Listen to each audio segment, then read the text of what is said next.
সাহায্য করুন যাতে আমি আমার স্বামীটাকে বাঁচাতে পারি। আমার ছেলেটা যেন বাবাকে না হারায়, আপনারা সবাই সাহায্য করুন। আমার স্বামীটাকে বাঁচাতে পারি। আমাদের কাছে কিচ্ছু নেই, গরিব মানুষ বাবা, জায়গা জমি তো আমার সবই নদীতে পড়ে গেছে।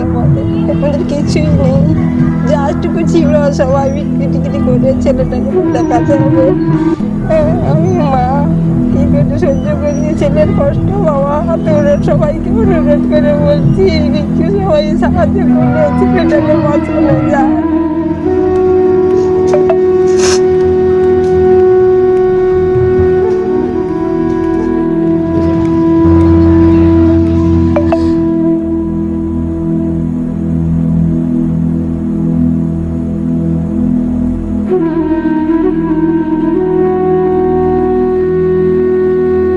আগে থেকে কিছু বুঝতে পারিনি, হঠাৎ দেখলাম যে পাটা ফোলা, তাই একটু ব্লাড টেস্ট করতে দিলাম ডাক্তারকে। আমি নিজেরাই, ডাক্তার বলছি ক্রিয়েটিন লেভেল বাড়া, বলছি ডাক্তার দেখাও। ডাক্তার দেখিয়েছি, 2-3-4 দিনের মধ্যে আমার শ্বাসকষ্ট শুরু হয়ে যায়। তার আগে থেকে কোনো সিমটম আমি পাইনি। হঠাৎই পা হাত ফোলা, আবার হঠাৎ শ্বাসকষ্ট শুরু, সঙ্গে সঙ্গে শ্বাসকষ্ট নিয়ে হসপিটালে ভর্তি হলাম। তারপরে সেখান থেকে ট্রান্সফার করলো ডায়মন্ডে। সেখানে প্রায় 2 সপ্তাহ ট্রিটমেন্ট হওয়ার পরে ডাক্তার জানালো যে ট্রান্সফার করলো পিজিতে। তো পিজিতে গিয়ে দেখালাম, সমস্ত রিপোর্ট করলাম, এইমসে গেলাম, রিপোর্ট করলাম, চেন্নাইতে গেছি, বহু জায়গায় ঘুরেছি এবং ভালো ভালো ডাক্তার, দিলীপ পাহাড়, বিভিন্ন ডাক্তারের কাছ থেকে আমরা করেছি। সবার একই রিপোর্ট, ইউএসজি রিপোর্ট একই, 2টো কিডনি বিকল হয়ে গেছে।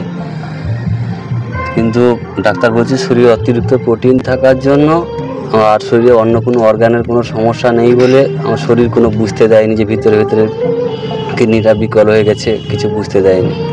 এখন ডাক্তার সাজেস্ট করছে হয় আমাকে আজীবন এই ডায়ালিসিস করে থাকতে হবে, নতবা ট্রান্সপ্লান্ট করাতে হবে। বলছে এখন শরীরে যখন কোনো অঙ্গের কোনো সমস্যা নেই, ট্রান্সপ্লান্ট করাটা আপনার পক্ষে বেটার।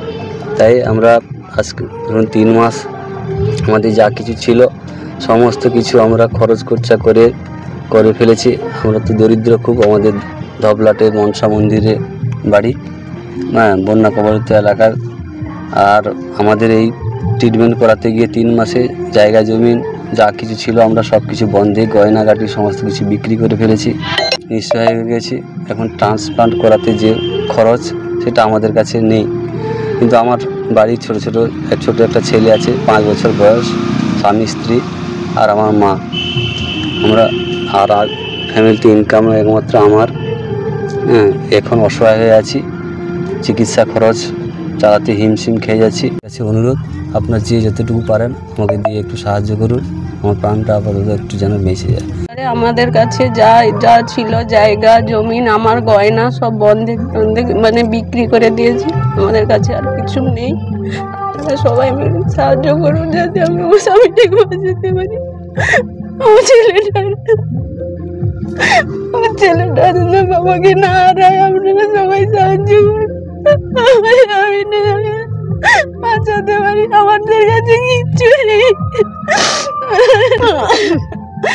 অনেক টাকা খরচ লাগবে বলেছে, আমাদের কাছে আর কিচ্ছু নেই।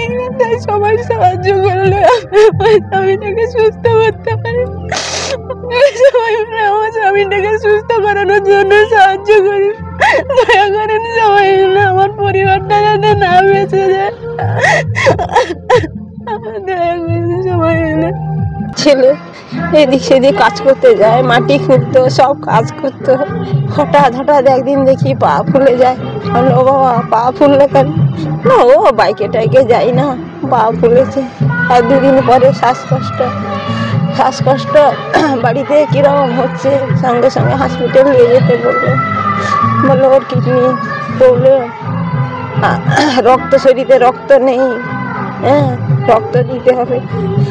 গরিব মানুষ বাবা, জায়গা জমি তো আমার সবই নদীতে পড়ে গেছে। আমাদের কিছুই নেই, যাটুকু ছিল সবাই বিক্রি টিক্রি করে ছেলেটাকে তো দেখাতে হবে। আমি মা কি করে সহ্য করি ছেলের কষ্ট বাবা। তোদের সবাইকে অনুরোধ করে বলছি কিছু সবাই সাহায্য করলে ছেলেটাকে বাঁচানো যায়।